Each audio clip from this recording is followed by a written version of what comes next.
Julian Beck. Постојат луѓе избрани од Господа Бога да ја пренесуваат светлината. И тие се оние кои му даваат насоки на светот. Чашајте ги ме. Не е доволно да се пишува. Теорија да ги претрупано и фатално да се седе. Наша начин да правиме тоа. И добачеността не е наша. Што сакаат? Не ме интересира кој ги дадо. Не ме интересира кој ги политика.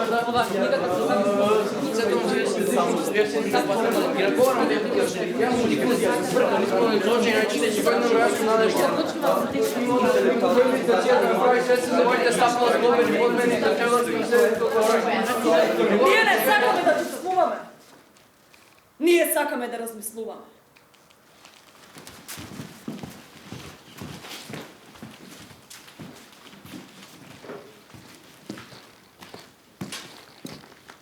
Треснат право во устата од неговата десна десничарска тупаница. Раката на слободната буржуазија. Полициската тупаница. Ова е Франција, но дозволете ми да се потсетам на Ирак, каде минатата недела обесија 14 шверцери на дрога. Дозволи ми да се потсетам на твојата слава, Господи, и на славата на човекот, и на дамката на нашата збрканост, неморалното пропаѓање, дупките во кои животот пропаѓа како обесен човек. Полициска држава. Тие може да ве држат во оваа држава 12 дена за ништо. За ништо. За проверка на идентитетот. За истрага. Повеќе од 3-4 луѓе стоејќи во група на улица или во метрото чинат собир. Може да бидат уапсени за учество во илегална демонстрација. Така во Франција толпите не можат да говорат. Сепак буржуазијата дури и бедните се научени да веруваат дека Франција е слободна. Но ние ве гледаме такви какви што сте. Вие сте препреден неофашизам, Францијо. Вие и сите ваши сестри. Цените на метрото повторно се зголемија. 90% зголемување за 2 години. Кој плаќа за ова? Кој добива? Работникот оди на работа во метрото секој ден. Натаму и назад. 12 пати неделно. 12 часа неделно. 600 часа годишно. 18.000 часови за 3 години. Колку часови во животот? 700 денови по 24 часа, тоа се 2 години. 2 полни години од неговиот, незиниот живот во тие пештерски одеи. Пештерски возачи подземен свет. Работната Келија на живиот театар отиде во Универзитетот за Винсенс за да раководи со едно предавање. Па ние рековме, наместо да разменуваме идеи во форма на расправа, добриот начин на прислушување на сето, ајде да го искористиме ова време за заеднички да создадеме представа. Така ние тргнавме. Како прво, не ни треба представа, ни треба действување. Договорено. Како второ, која е најзапаллива тема? Одговор, по покачувањето на цената на метрото. Како трето, што е целта? Дали е луѓето да се кренат и да одбијат да плаќаат? Ке започне ли револуција? Која е целта? Целта е заспаните да се разбудат. Луѓето се заспаните. Животот е сон. Се буди само оној кој го остава светот настрана. Целта е да се разбуди заспаниот дух на револуцијата. Ова е проследено сутринска светлина, револуционерно разбистрување и можно скоро револуционерно дејство. Создајате немир, критички став. Првата цел ќе биде остварена кога луѓето самите ќе почнат да прават подготовки. Работната Келија на живиот театар ја работи својата работа. Незиниот план за метро представа смрт од метрото. На неја работиме 2 дена. Таа пиеса трае околу 40 секунди. Ако се оди како што треба, можеме да изведеме 20-30 пати во 20-30 станици по цел ден во понеделник. Понеделник наутро, пред изведувањето на смрт од метрото, одиме да ги видиме другите на дело. Стоиме во редот за купување билети. 7 часот наутро. Сосем е јасно дека гледам во лица кои никогаш не би ги видел во театар. Кое право имам јас да претпоставам дека театарот е интересен за секого? Тој е интересен за оние кои стекнале вид на извежбаност, која театарот го чини интересен за нив. Стариот театар сепак не би можел да им биде интересен на тие луѓе. Зошто би требало тие да бидат се интересирани за страстта на Фауст или Федра? Каков вид на театар за луѓето кои минуваат 700 до 1000 денови од нивните животи во тунелите? Одиме на средбата број 1. Фаќаме метро до средбата број 2. Чекаме. Нервоза. Кон средбата број 3. Ние предолго чекаме наоколу. Другарите К и Р пристигнаа. Тоа е сигналот. К и Р предводат кон станичната кабина за да го превземат разгласот. Полиција. Растурање. Пиер и јас движиме бавно да не изгледаме сумнително.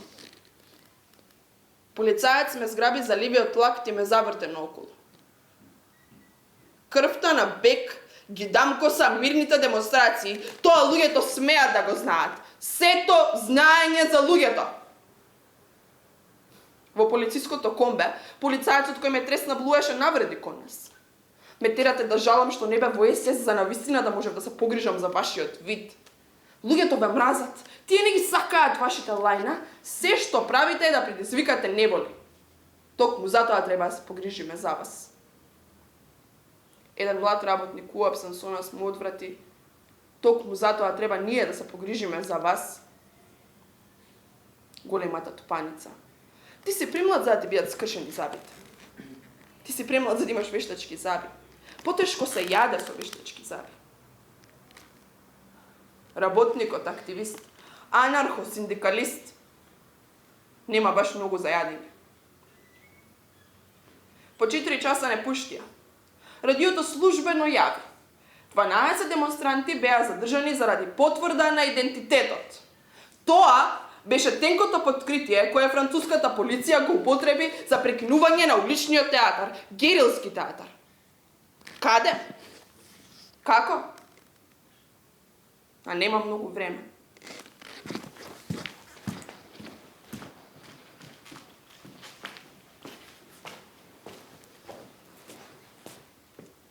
Оваа книга е за ролјата на уметникот во револуцијата.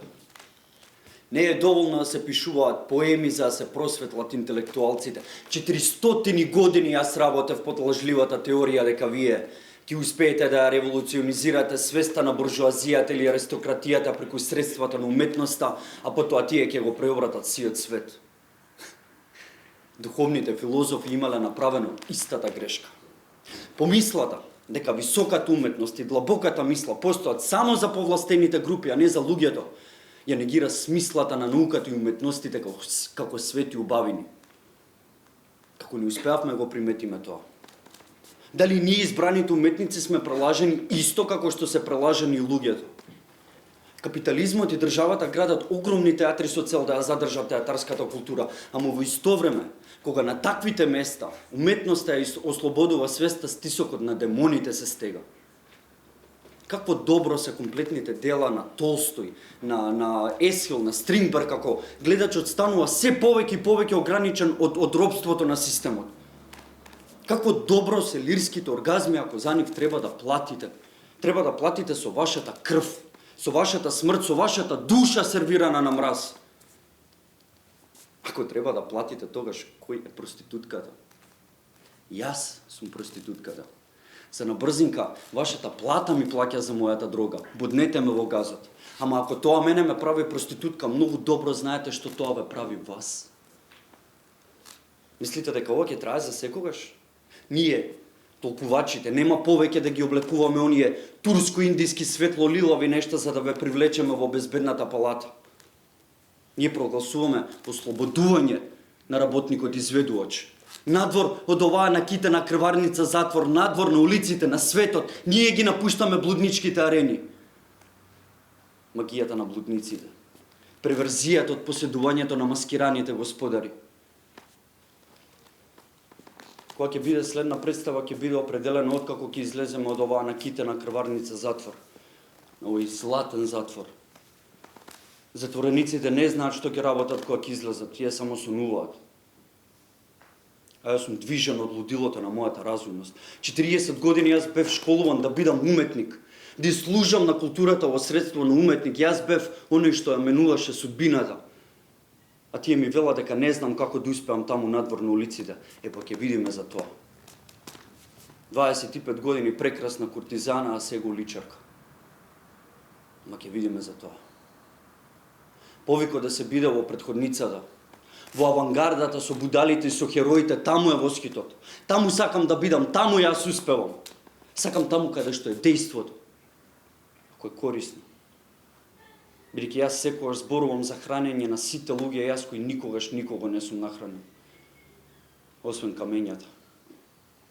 А импровизациите со публиката ми покажува дека не секој е себе покажувач или екстровертен, туку дека е творечки уметник, ама задушувањето го маскира. Целта на изнесувањето на театарот е тоа. Да се одвои уметникот уметноста и публиката од задушувачките уметности, од оние уметности што им служат на задушувачките облици на општеството кои ги зајакнуваат и говорат за нив. Ослободување е зборот. Никој не е слободен ако не е слободен да јаде. Немам план. 1969, почекајте неколку години. Кога на улиците најважниот актер е лебот, актеровата, уметниковата, активистичката суперцел е корисноста. Но јас секогаш ќе настојувам дека тоа е славна уметност. А славната уметност значи дека ти ќе бидеш спришен како ветер надвор од овие осамени кели на овој страдалнички затвор. Славна уметност значи некако вид клуч за бегство од овој затвор. Славна уметност не како творба, туку како клуч за творење. Таа значи некако вид на ослободување. Секогаш поубавите одговори доаѓаат за поубавите прашања. Како може театарот да ги нахрани сите луѓе, а никој да не биде убиен? Секогаш истото убаво прашање. Како да ја ограбиме моќта на смртта? Како да оствариме убава ненасилна анархистичка револуција? Секогаш истото убаво прашање.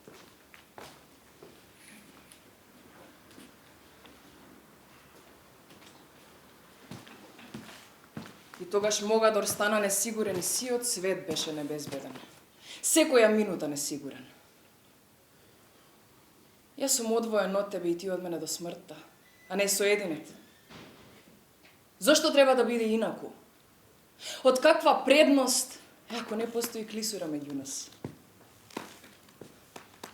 Но ти ја знаеш скрпта во моето подскокнувачко срце. Сите раздвоени? Погрешно. Сите различни, сите поединци, но сите поврзани еден со друг или зависни еден од друг. Без тебе јас не постојам. Докази. Екстремна казна да бидеш одвоен од животот. Во Јемен хомосексуалците се поубувани со фрлање од карта. Тоа е древен закон. Денес ги фрлаат од авиони. Во нашево време во Калифорнија Кирил Чесмен е погубен во гасна комора за вршење на неприродни сексуални дела. Екстремна казна. Осаменичко притворање. Човечкото суштество, дури и со нашето јадно, јазиковрзано, неоценливо, скромно изразување, целото наше тело на падови и неуспех има потреба од метафизичко присуство, близина на други живи суштества. Куче, мачка, птица, мравка, стаорец, маж, жена. Првото нешто за затворот е да бидеш исклучен од сексот. Хетеросексуалното искуство е автоматски исклучено, а хомосексуалните контакти се откриваат, отстрануваат, забрануваат, внимателно се следат, фаќаат и казнуваат. Ми требаш. Ти си мојот доктор, мојот лекувачки деец. Непријателот е отсуството на хармонија. Хармонијата е потисната од системот. Мирот не значи свет без судири, туку без насилство. Животот во складност не е без судири, туку решенијата секогаш следат едно по друго, како сезоните, природно. Уште. Оди кон тоа од секоја страна што ја знаеш. Кој ја одгледува мојата храна? Кој ги избира моите зрна кафе? Кој создава музика во мојот уво? Кој го положува атлантскиот кабел? Кој го чисти мојот одвод? Кој направи чавконожната цивилизација да го измисли сонот за заедницата? Кој ја пронајде Кина? Кој го измисли кинескиот јазик? Кој е чевлар за моите нозе? Кој е арапски задник за мојата сладостраност? Јас зависам од сите. Кој зависи од мене? Кој сум јас за перуанскиот влачител на волна? За хонконгшката жена која ја боесува ефтината кукла, за јапонскиот рибар кој ги суши морските треви, за уличниот спанко во Бомбај, за оној со мотика во брдата на каменестите предели. Јас го цицам нивниот мед и им плаќам со доволно стаорци за да ги изедат живи. И што е мојот чин на уравнотеженост? Картата е жонглер. Играј. Крај на 19-тиот или почеток на 20-тиот век, Латинска Америка. Јадност. Бебиња. Рамнодушни. Проколнати. Стари болни жени. Остро студена ноќ. Остар мирис на урина. Чисти луѓе приземјени во нечистотија. Дрвени клупи, а возот секогаш се тетерави. Меѓународна шпионажа. Глад. Човек продава сендвичи со кашкавол и шунка. Северноамерикански начин на исхрана. Минува низ ходникот повремено, но никој нема пари да ги купи. Најопасно е да не вредиш. Ова вреди. Јас зависам од секого. Кој зависи од мене? Како можам јас да го направам со односот взаемен? Што му враќам јас на текстилниот работник? Мојата уметност? Јас зависев и од докторите. Ти си доктор.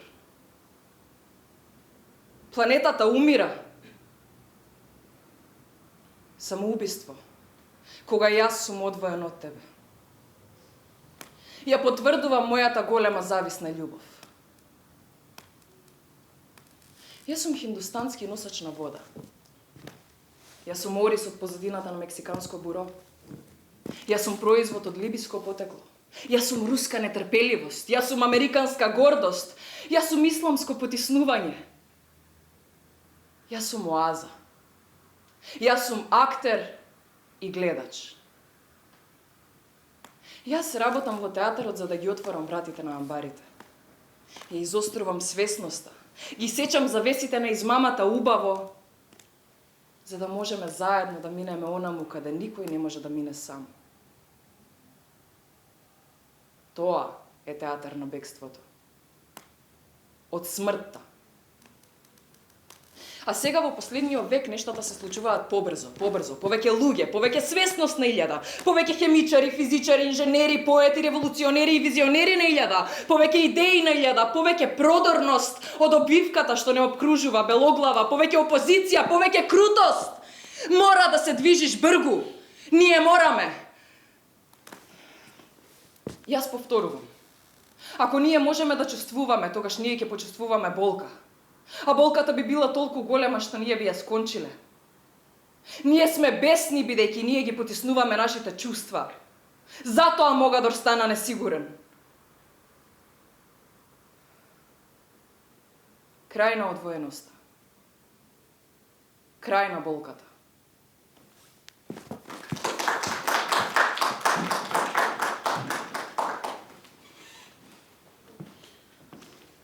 Полицијата секогаш очекува историјата да се повторува себе си. Штом еднаш ја пробате револуционерната тактика, тие очекуваат вие да ја повторите истата. И ги превземаат потребните чекори за да ја задушат. Надмудрување на оние кои би ја задржале информацијата од луѓето, тоа е нашата работа. Очигледно токму затоа и идејата за герилскиот театар се повикува толку наеднаш. Бидејќи таа содржи прилагодливост, подвижност, а исто така и смелост, кон која сите ние тежнееме во ова општество, кој ги разделува телото и духот и создава страшливци од сите нас. Герилата им дава храброст на обесхрабрените. За да ја дадат, тие мора да ја имаат. Суштинската подготовка е да се најде смелоста. Смелоста потоа води до создавање на драми и ќе направи да биде можно тие да се изведуваат. Сега ми се чини дека го гледам тоа. Ја помрачува визијата моја. Таковната струја на реакционерната критика би сакала уметноста да ги представува нештата единствено за размислување. Уметникот е напристрасен. Публиката мора да биде слободна да одлучи како да размислува. Тоа што е дрско тука е дека уметноста треба да ја се обрати на публиката како таа да е слободна да ги формулира своите собствени реакции. Тоа претпоставува дека таа е слободна, бивајќи наговорена да се смета себе си за слободна. Кога всушност таа не е. Реакционерната критика всушност би сакала уметноста да е над световната обземеност од економијата. Таа не сака уметноста да води, туку само да биде таму, отмено украсувајќи го инаку бедниот и тежок живот. Но уметноста ги отфрла своите окови. Уметноста нема да му служи на она во кое повеќе не верува. Доколку го чини тоа, тогаш таа не е повеќе уметност. Не е повеќе уметност, бидејќи не е повеќе вистина. Ако вистино визијата на уметноста ја тера публиката да ги сруши своите судови на угнетувањето, да ги изгори зградите и да ги замени со слободни заедници кои произведуваат за нашите потреби и ја даваат секоја можност за да се исполнат нашите мечти, да ги сруши умствената структура и телесната структура на самите нас угнетувани, наместо само да не остави слободни во златниот затвор на размислувањето, каде ние починуваме гниејки, неспособни и импотентни, тогаш таа служи на својата функција. Инаку од тоа, таа само е миленик на владеачката класа, која секогаш ја обожувала славната мислена уметност. Да, можеби таа се опирала од правењето на подлабоко проучување, кое е достапно само за издвоените самотници, филозофи, свештеници или естетичари, бидејќи правењето на подлабоко проучување би водело до смислата за вистина, која ниеден владетел не успеал да ја задржи, а истовремено да ја задржи и власта. Моките на уметноста е моки на вистината. Вистината е влијателна. Таа е семоќна. Вие не можете да ја испрашувате вистината, ниту пак да ги засилите нејзините моки.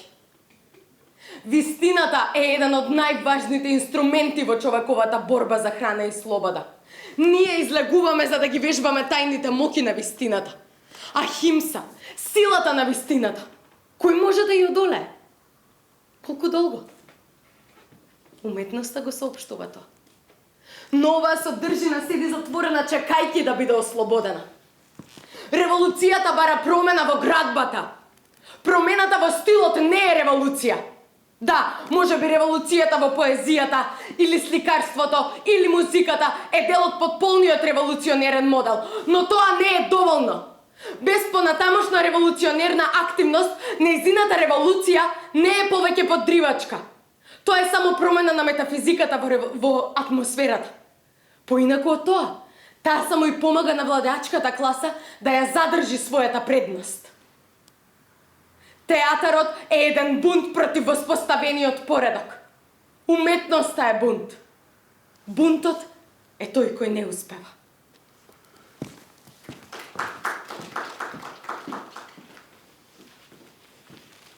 Прашајте ги уметниците, изведувачите.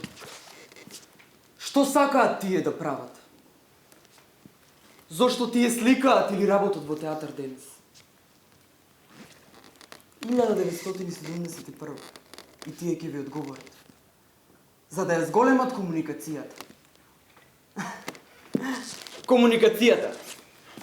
Ако тоа подразбира само општење внатре во веќе привилегираната класа. Интелектуалците, богатите и малку побогатите, тогаш тоа не е комуникација. Тоа е затворање. Тоа е зголемување на отогеноста. Има веќе 300 книги за настаните од мај 68-та. А тие кои читаат ќе ја дзирнат. Но луѓето се заморени од формата. Тоа е. Дури и револуционерите се уморни од формата. Но луѓето со кои ние се обидуваме да обштиме преку средствата на демонстрација, колку побргу тие се уморуваат зашто само гледаат. Е затоа промените на околината побаруваат промена на формата.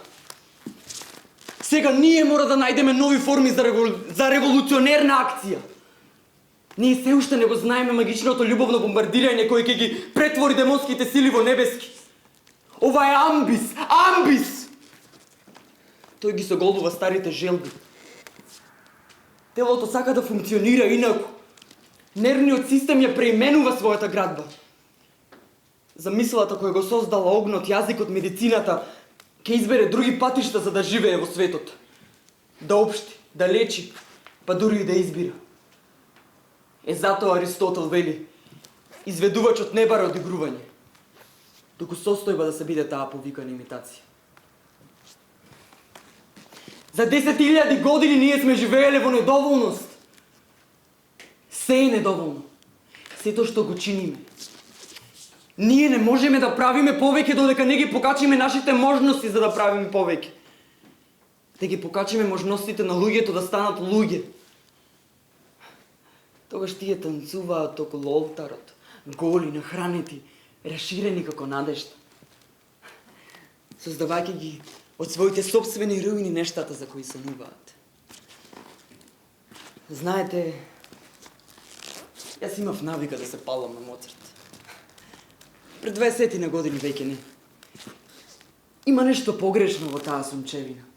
Тие липси, тие бисери на умот. Тој вкус на трагична крв. Знам дека тоа не може да биде се. Тие што земаат доза на Моцарт знаат. А таа е толку убава што сега тие почнуваат да мислат сега ние мора да ги натераме сите да го имаат Моцарт. Па направете транзистори, магнетофони, дискови со милиони. Се што се случува е дека Моцарт станува или потрошувачки предмет, или статусен предмет. Јас немам нужда да го читам Расин сега. Ниту да го проучувам Плотин. Цивилизацијата на вандалите, фосилите од Африка или европскиот Бакунин. Тие се уште можат да го оживеат животот во мене. Читање. Зашто служи читањето? Иако јас се уште читам стари книги, можам да кажам дека интересот за книги опаѓа. Јас откривам дека е тешко веќе да се погледне слика, ликови. Таа форма на уметност е завршена за мене. И сето тоа ќе се развее, можеби. Како момчињата со кои играв толку телесни игри пред 20 или 30 на години. Вкусот на тоа се заминува така. Вкусот на театарот. Мојата култура е нападната. А овој одраз? Овој самрак е сликовит доказ за тоа.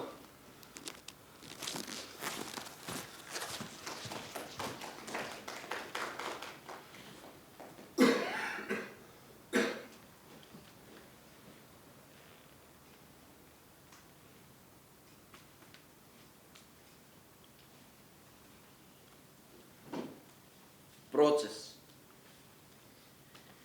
Едната нога пред другата, непопустливо прилепувајќи се на мразот, лизнувајќи се, качувајќи се повторно, бидејќи нема што друго да се прави. Ако ги откриеме средствата за да го запреме умирањето, би требало ли да ја изумиме смртта за да ја заштитиме планетата од тоа да стане претрупана и фатално пренаселена? Ние би нашли начин за да направиме тоа да делува.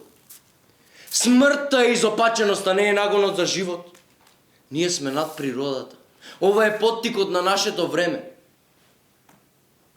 Мене не ме интересира повеќе театарот. Мене не ме интересира кога е како политиката.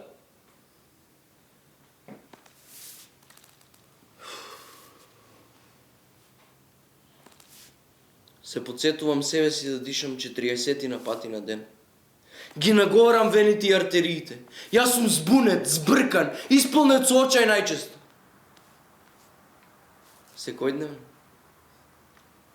Секојдневно јас сум надежда.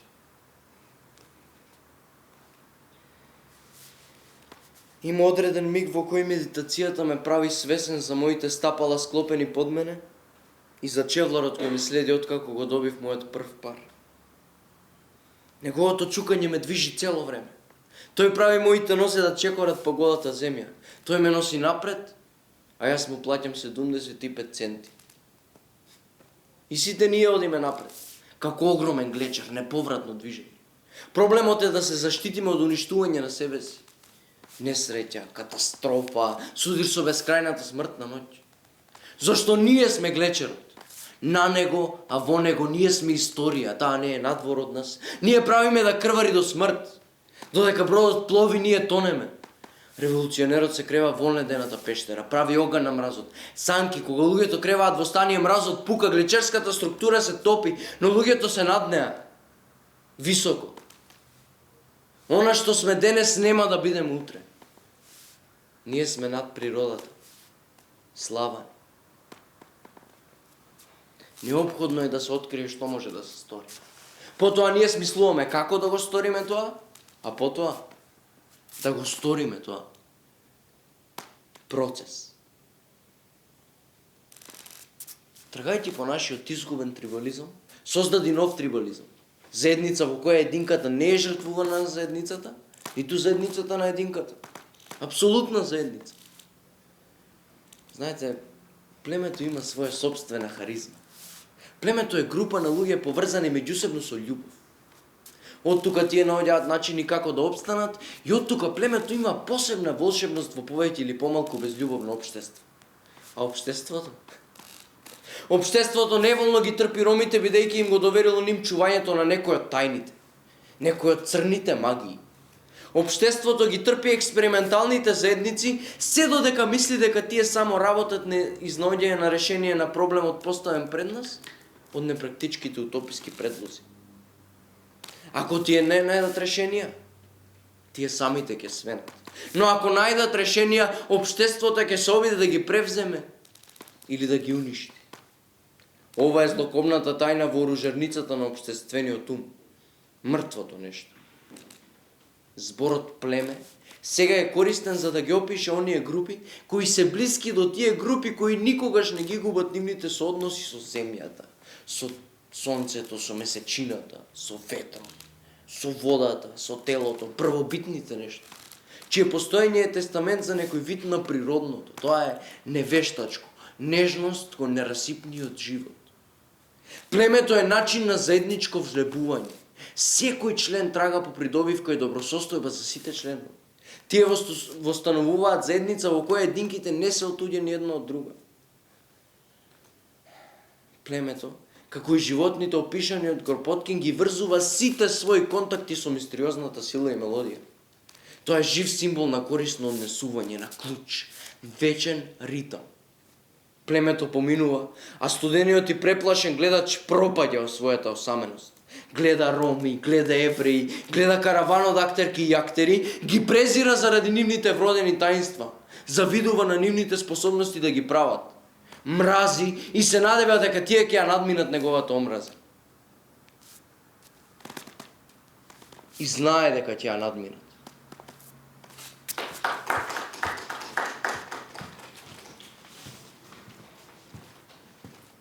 Кога луѓето од заднивните прозорци не гледаат како шеткаме надолу по улицата, тие знаат кои сме ние. Тие го препознаваат архетипскиот чекор. Тие знаат дека ние сме тајните љубовници на нивните тела кои ги посетуваат ноќе. Ние сме непријатели. Тие знаат дека ние сме месо од нивните соништа. Ние сме кошмари од нивната несвесност. Тие знаат дека нивната држава е силна и голема и кршлива. А тие знаат дека племето е слабо и мало и нескршливо, ако е поврзано заеднички со љубов. Оваа книга, како запис на мојот живот, како самиот мој живот е запис за борбата да се стане дел од заедницата. Живиот театар е таа борба, мојот единствен живот. Кога почнува автентичниот ритуал, кога Гнаус доаѓа во дворот и игра и танцува и паѓа во транс, вие сте вовлечени. Ги отворете вашите прозорци надвор, на вашите балкони се отворете себе си. Бидејќи вие знаете дека тоа што се случува не е само абстрактна музика. Тоа е истерување на демоните влез на добрата судбина. Кога виното е кренато и хебрејските зборови се искажани. Благослов. Вие сте подсетени и вие го подсетувате целото ваше јас за физичкото, хемиското, биолошкото, метафизичкото чудо живот. Тој ги поништува немото и слепото искуство. Тој го осветува постоењето. Тој прави да е полесно да создаваш, а потешко да убиваш. Ритуали на ослободување. Крај на национализмот кој ги врзува луѓето со поседувањето и со омразата. Гаткинд. Национализмот мора да има потреба од потиснатиот човек. Не може да има мир меѓу нациите, зашто биологијата знае само за војни, за растење, немилосрдно ширење. Сепак може и мора да има крај за сите нации. Кај луѓето, Господ, човекот и светот се доведени заедно во нераскинливо единство. Сите суштества се содржани во тоа, од звездите до човечката раса, од силите на природата до зборовите на човечките говори. Гаткинд. Ритуално жртвување, ритуално убиство, ритуали со смртта како цел. Тоа се злокобни производи након смртно насочените смртно доминантни култури. Војната е таков ритуал. Капиталот е таков ритуал. Државата и класниот систем кои се хиерархиски и кои ја поседуваат моќта над и наспроти животот на луѓето се такви ритуали. Револуцијата која отфрла луѓе, ритуален чин за отфрлање на владењето на смртта. Ритуал. Да се спремиме за револуционерно дејство. Да го отвориме умот, да ги оживееме телата, да го смиштиме колебањето, да го преобратиме злото, да смалиме смртната надмоќ, да ги отвориме срцата, да ја разбудиме сексуалната енергија. Ритуал за изнесување на старата култура во нашите глави, да ги обединиме силите, да ја зголемиме надежта.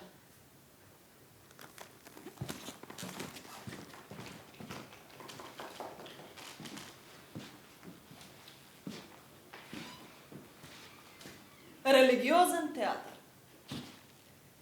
Суштински недостаток на секој народен ритуал, иако тој може да содржи вистина и слава, е дека тој ја расфрла енергијата. Служи за задоволство на луѓето, зголемување на рамнодушноста и опиум за луѓето. Суштинското прашање тогаш е како да го венчаме ритуалот толку цврсто со стварноста, така што тој да не може да биде прекршен и обновен и направен да служи за она кое што самиот тој го создал за да го уништи. Одговор. Одвојување на ритуалот од принудата. Законот. Принципите со кои ние го кодификуваме, односно озаконуваме нашето морално битие, не може да биде применет. Туку само проучен, разбран, почувствуван и прекршен. Ритуалот загинува ако стане крут. Загинување и убиства. Крутоста е смрт. Берлин, 1965-та. Фашизам. Кога ги изведувавме мистерии, германската публика лелекаше. Вие ги користите истите техники кои ги користеа и нацистите. Истата масовна хипноза. Истиот апел за емоционална реакција, тоа е опасно. Вие мора да бидете разбрани. Кога Джулиан Бек седи во средината на сцената, осветлен со рефлектор директно врз неговата глава и не хипнотизира со својот магнетски глас, вие не оковувате повторувајќи пароли се додека и ние не ги повториме. Не намамувате да се качиме на сцената и да ги отвориме своите грла во бран на екстаза. Не правите споулавени со своите безборовни телесни искривености, со врисоци и со мака. Се додека ние посакуваме да врискаме, вие ни одземате целата разумска способност да го гледаме светот, да го проценуваме светот и да се однесуваме соодветно. Вие не претворате во безмозочни животни. Ние не сакаме да чувствуваме. Ние сакаме да размислуваме. Ритуалната форма ја уништува способноста за рационализирање. Ритуалната форма создава толпи, го уништува поединецот, го збришува. Тој ја губи контролата. А потоа се е изгубено. Потоа толпата станува поданик на фашизмот, а фашизмот служи за да ги пороби толпите.